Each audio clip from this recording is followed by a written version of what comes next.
The idea for it dates back to 1964. The name goes back to 1966, but due to several technological limitations and other things, they couldn't build it until into the 70s.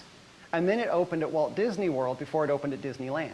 3 of the 4 mountains exist both places. That's the only one to open at Walt Disney World first. And then I think they learned a couple of things, because quite frankly, I think ours is better. Anybody been on both? Anybody think that the Walt Disney World version is better? Yeah, that's what I thought. So it opened at Disneyland in May of 1977, and it's one of the few rides where guests can't predict what's coming next. You know, if you've been on it dozens of times, you have a pretty good feel for what the track is like, but if you've never been on it, you have no idea what's coming. All the others, you can kind of see where things are going, if a turn's coming, something like that. And so Space Mountain, not surprisingly, is about the future. The decision here is to trust God for the journey. You know, when you get on Space Mountain for the first time, all you have to go on is that the people who designed it knew what they were doing, the people who maintain it know what they're doing, and that you're going to be fine at the end and you're going to have a good time. If you don't agree with those 4 things, you probably shouldn't be getting on. If you don't agree with those 4 things, honestly, you probably shouldn't be at Disneyland. You know, the alternative is to insist on playing it safe. I mean, what happened if every time you were going to ride Space Mountain, you said, you know what, I think I'd like to walk the track first. I'd like to inspect everything. I'd like to interview the people who built it and everybody who maintains it, just to make sure that we're good. It's not going to get you anywhere. You're certainly not going to get on the ride. Your day is done because you're spending hours, if they would even let you do that. But we try to do the same thing with God, don't we? We say, I see this path, but you know, I'd kind of like to walk it first before I actually have to live it. I kind of like to know what's going on. I kind of like to know what's at the end before I ever start it. Unfortunately, that introduces a whole different kind of risk. Refusing to act until we can be certain of the outcome introduces the risk of missing out on what God has. If I decide I want to find out before I do it, if I want to know all the answers before I start, what I'm saying to God is, you know what, I don't trust you enough to move forward. You know, I don't trust you as the one who created the path enough to follow along on it. It sounds a little harsh, but that's the reality when we say, I'm not doing it until I know what's going to happen. In Psalm 23, David says, even though I walk through the valley of the shadow of death, I will fear no evil, for you are with me. Your rod and your staff, they comfort me.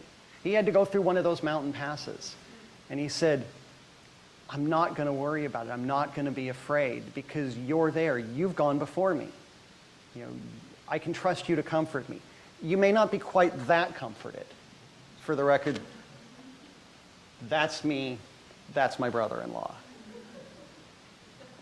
A couple others had the same idea. 3 of us are asleep at the end of the ride.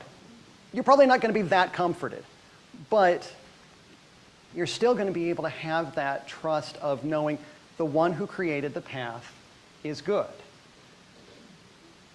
So if you don't always see what's happening, but that's where faith proves itself real.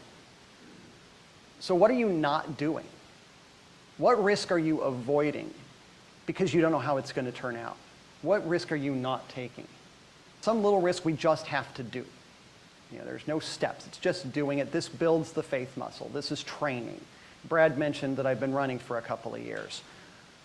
Up until then, about almost 2.5 years ago now, I could not run to save my life. Like if we were being chased by a bear, I was the one you wanted in the group because I was the one that was going to get eaten.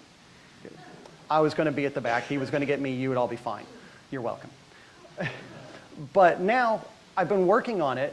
You mentioned about a week and a half ago, I ran a 5K, 10K, and half marathon, 22.4 miles in 3 days. 2 weeks before that, I had done my longest single long run to date, which was 20 miles in 1 day. I didn't start from, I can't run, but I want to going out and running 20 miles. I would have died. Not figuratively, I literally would have died if I had tried to do that. But you know what? I trained. I got up and I did things I didn't really want to do sometimes. I was uncomfortable. I put myself out there. I got up really early in the morning to run. I ran when I would rather be doing other things on the weekend. You know, I tried to, especially coming up on race weekends, be careful of what I eat and all those kinds of things to make sure that the preparation worked, that as I trained, I was prepared. And as a result, about a week and a half ago, I got the 5K medal. And then the next day, I got the 10K medal. And then the next day, I got the half marathon medal. And because I had signed up for the Rebel Challenge, which is doing the 10K and the half, I got the Rebel Challenge medal. These did not come because I just wanted to do it. These did not come because it just seemed like a good idea, and they certainly didn't come because I wasn't willing to put in what was required. That's training. Taking these little risks is training for the big ones.